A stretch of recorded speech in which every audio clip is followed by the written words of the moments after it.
त्याने घराजवळ गाडी उभी केली. या वाक्यातील कर्म सांगा. वाक्य दिलेलं आहे आपल्याला, वाक्यातील कर्म ओळखायचं आहे. घराजवळ गाडी त्याने केली. ठीक आहे, बघा उभी करणारा कोण आहे?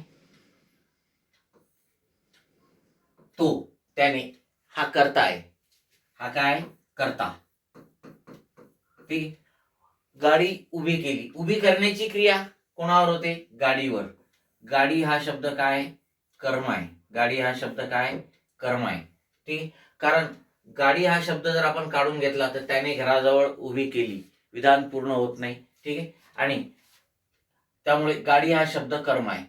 वाक्यातील क्रिया करणारा जो असतो तो कर्ता असतो, आणि क्रिया ज्याच्यावर घडते, ज्याला सोसावी लागते, ज्याला सहन करावी लागते, ठीक आहे, तर तो शब्द जो आहे तो वाक्यातील कर्म असतो.